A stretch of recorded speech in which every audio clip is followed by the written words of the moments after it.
उपाय नहीं जिससे राम के दुख का भी निवारण हो जाए और प्रजा भी सुखी हो जाए।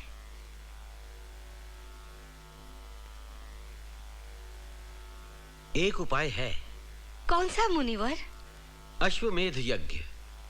इससे राघवेंद्र का दुख तो दूर होगा ही, उन्हें यश भी प्राप्त होगा और प्रजा के सिर पर मंडराते संकट के बादल भी छट जाएंगे। किंतु गुरुवर, क्या भैया इसके लिए तैयार होंगे? अवश्य होंगे। श्री राम की प्रजा बहुत दुखी है। मेरी प्रजा दुखी हो गई? हाँ राघव, और ऐसे अवसर पर प्रजा की सुख शांति के लिए हमारे पूर्वजों ने अश्वमेध यज्ञ की परंपरा डाली है। नहीं माँ, मेरी तुलना उनसे मत करो। वे पुण्य आत्मा थे, महान थे। मैं पुण्य आत्मा नहीं, मैं पापी हूँ।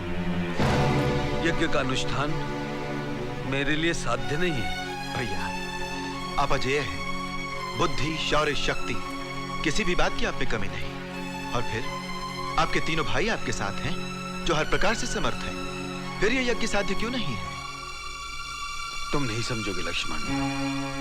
बिना पत्नी के मुझे यज्ञ करने का कोई अधिकार नहीं है। तुम्हारे लिए पत्नियों की क्या कमी है भैया? तुमसे विवाह करने के लिए अनगिनत राजकुमारियां पड़ी हैं। शांता दीदी, अपने भैया को भली भांति जानते हुए भी आज तुमने इतनी बड़ी बात कह दी। बुरा ना मानना भैया, यदि तुम यज्ञ नहीं करोगे तो प्रजा के दुख कैसे दूर होंगे? तुम्हें दूसरा विवाह करना ही होगा। दीदी, सूर्य पूर्व की अपेक्षा पश्चिम से निकल सकता है, चंद्रमा अपनी शीतलता बरसाना छोड़ सकता है, लेकिन तुम्हारा भैया राम, आप सबका प्रिय राम, अपना एक पत्नी व्रत कभी भंग नहीं कर सकता।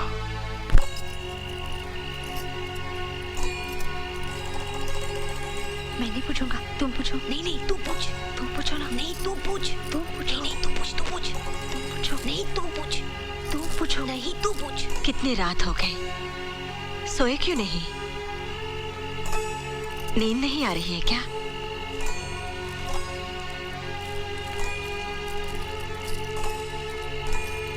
हाँ माँ, नींद नहीं आ रही है।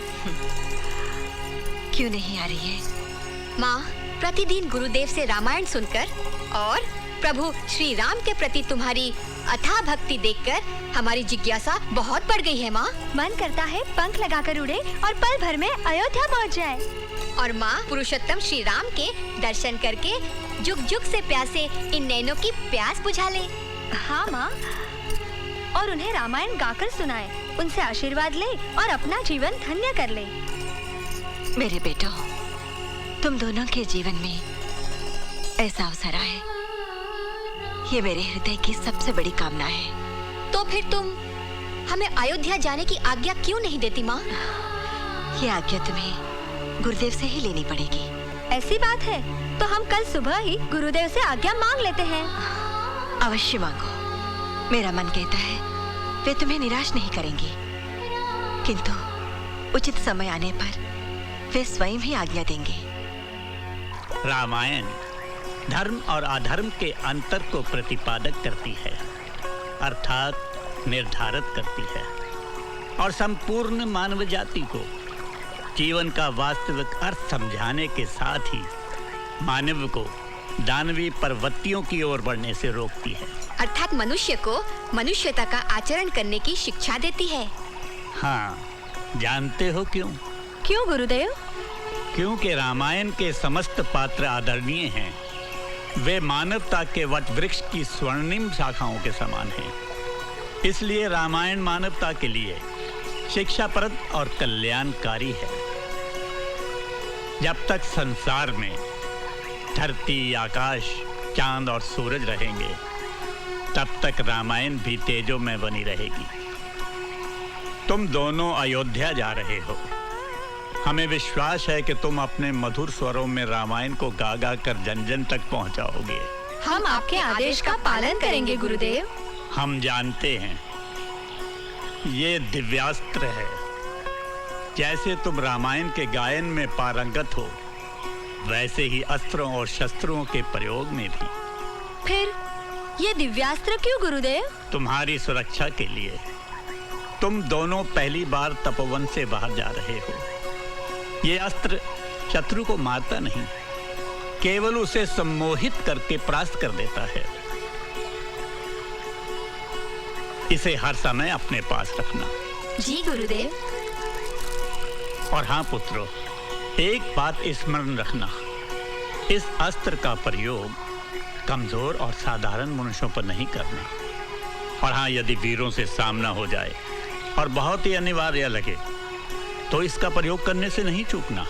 हम अवश्य ही आपकी आज्ञा का पालन करेंगे गुरुदेव। माँ, गुरुदेव ने अयोध्या जाने का आदेश दे दिया है।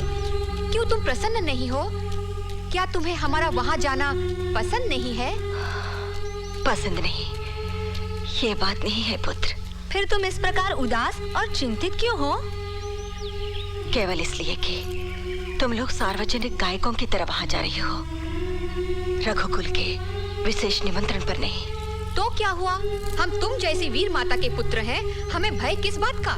माँ, ये नहीं समझना, हमें वीणा के सुरों पर केवल रामायण गाना ही आता है। समय आने पर हम अपने धनुष की टंकार से तीनों लोगों को हिला सकते हैं। यही तो है मेरी चिंता, यही है मेरी व्यथा। जब से गुरुदेव ने तुम्हें अयोध्या जाने के लिए आदेश दिया है, तब से मेरे मन को यही भय सता रहा है कि तुम दोनों वहां जाकर कुछ कर ना बैठो। माँ, तुम्हारी पुनीत गोद में पलकर हमारी आयु बढ़ी है। गुरुवर से हमें अपार ज्ञान मिला है। तुम बिल्कुल निश्चिंत होकर और हमें आशीर्वाद देकर भेजो माँ। हाँ माँ, जाने कब से हमारी आंखें प्रभु श्री राम के दर्शनों के लिए आतुर हैं। दर्शन करो पुत्रों, चाहो तो अपनी आंखों पर मेरी आंखें भी लगाकर प्रभु को जी भरकर देख कर आओ। वे दर्शनीय ही नहीं, पूजनीय भी है। रामचंद्र, तुम्हें स्मरण है उस दिन तुमने सीता के बिना यज्ञ करने से मना कर दिया था? जी।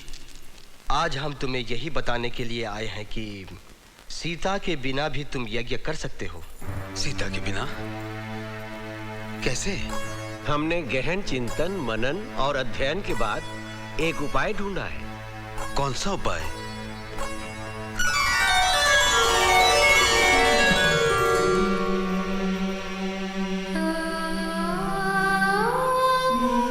सीता की प्रतिमा, सीता की स्वर्ण प्रतिमा। हाँ, शास्त्रों के अनुसार यज्ञ के अनुष्ठान के लिए पत्नी की अनुपस्थिति को उसकी स्वर्ण प्रतिमा से पूर्ण किया जा सकता है। सीता के स्थान पर सीता की इस प्रतिमा को अपने साथ बिठाकर क्या मैं यज्ञ कर सकता हूँ? हाँ राघवेंद्र। गुरुदेव, आपने मुझे बहुत बड़े धर्म संकट से बचा लिया। भैया, दरबार में प्रजा व्याकुलता से आपके दर्शनों की प्रतीक्षा कर रही है। प्रभु श्री रामचंद्र की जय! प्रभु श्री रामचंद्र की जय! प्रभु श्री रामचंद्र की जय! प्रभु, हमारी भूल के लिए हमें क्षमा कर दीजिए। केवल एक मूर्ख व्यक्ति ने ओछी बात कही थी, किंतु हम सब पाप के भागी बन गए। हम लोगों ने अपनी प्रिय सीता माता को खो दिया और उनके शराब का फल बरसों से भोग रहे हैं महाराज। इतने दिनों तक अकाल पीड़ित रहे, भूमि बंजर हो गई है। क्या क्या कष्ट नहीं झेले हमने। महाराज, 10 वर्षों से आप भी दुखी हैं और हम भी आपके दर्शनों को तरस गए हैं महाराज। इन सब कष्टों का मूल कारण एक ही पापी है। कौन है वो पापी?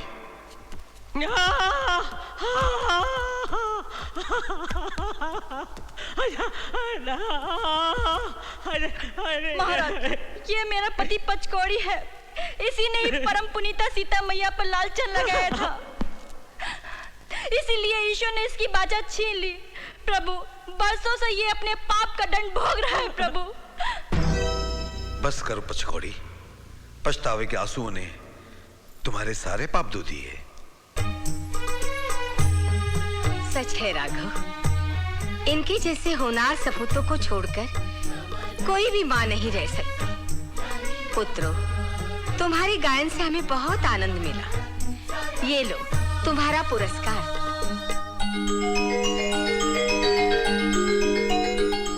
राजमाता, हम तो मुनि कुमार हैं। स्वर्ण और रत्न लेकर क्या करेंगे?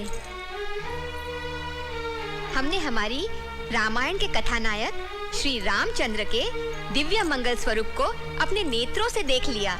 यही हमारा पुरस्कार है। और हमें संकोच मत करो, जो चाहिए मांग लो।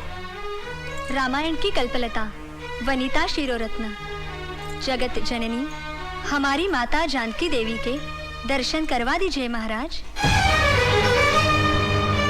आपके दर्शनों के साथ अगर उनके भी दर्शन हो जाएं, तो हमारा जीवन सफल हो जाए।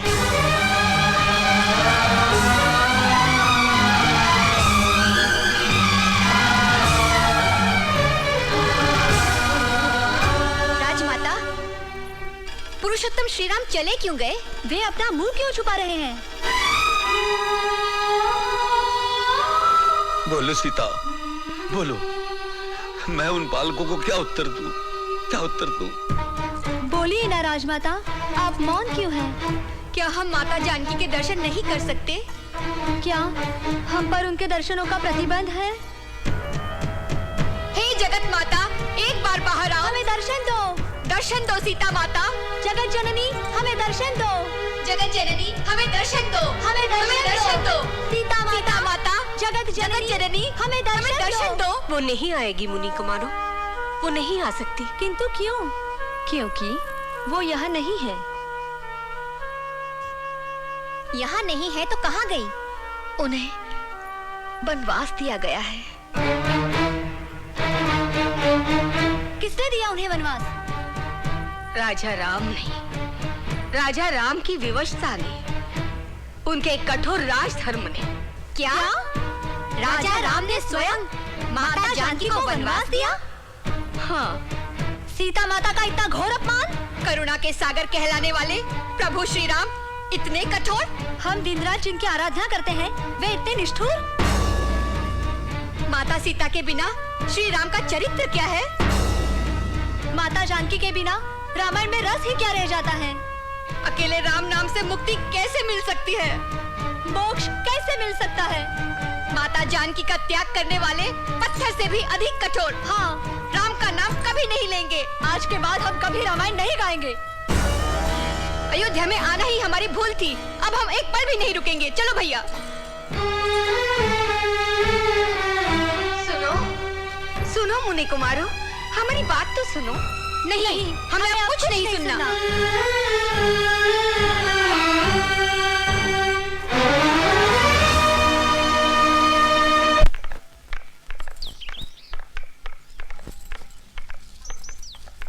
आ गए पुत्रों।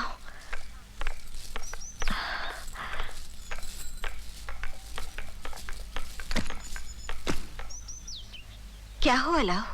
होना क्या है? सुना कुछ और था, देखा कुछ और। ये क्या कह रही हो? तुम लोगों ने अयोध्यापुरी देखी ना? हाँ देखी, और उसके पुराधीश को भी देखा। तुम लोगों ने प्रभु श्री राम के दर्शन किए? हाँ कर लिए। वे कुशल पूर्वक तो है ना?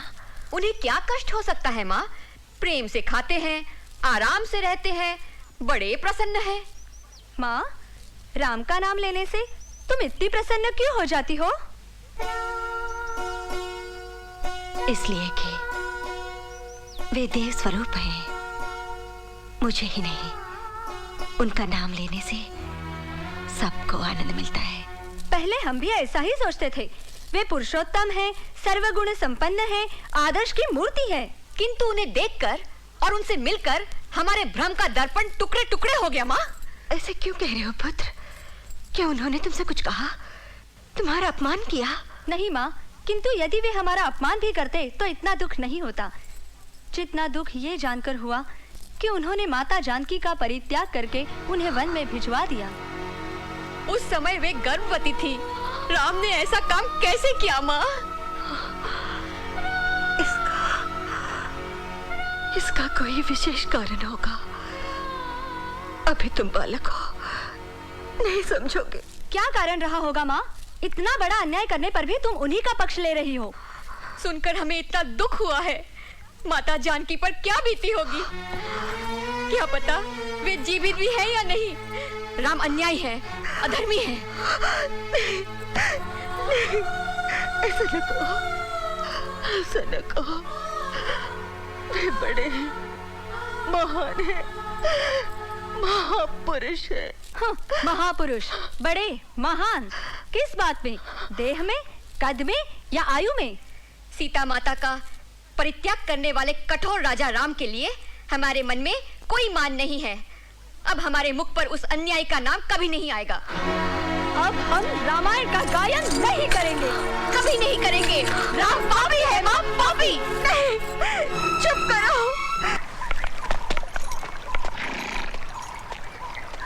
प्रणाम मुनिवर। कौन हो तुम? मैं अयोध्यापति श्री राम का दूत हूँ। वे अश्वमेध यज्ञ की तैयारी कर रहे हैं। वे चाहते हैं कि आप अपनी शिष्य मंडली सहित पधार कर उन्हें कृतार्थ करें। श्री राम अश्वमेध यज्ञ कर रहे हैं। उनकी लोक पावनी भावना का हम आदर करते हैं। ईश्वर करे उनका यह यज्ञ सफल हो। हम आने का प्रयत्न करेंगे।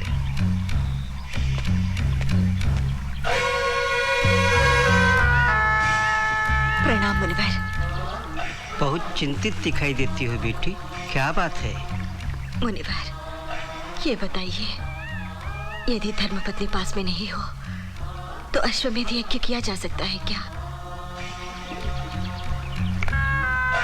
नहीं बेटी, अश्वमेध यज्ञ ही क्या, कोई भी यज्ञ पत्नी के बिना नहीं किया जा सकता।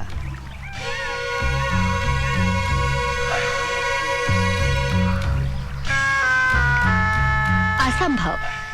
किसी भी ब्रह्मचारी को अथवा पत्नी विहीन गृहस्थ को यज्ञ करने का अधिकार नहीं है।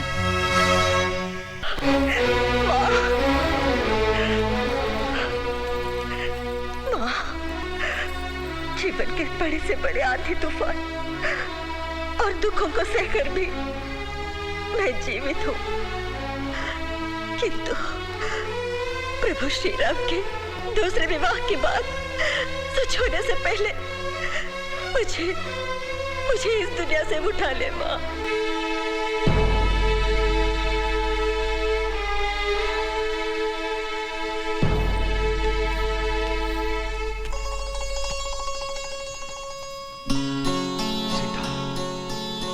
सीता, सीता, कौन है यहाँ? इस प्रतिमा के माथे पर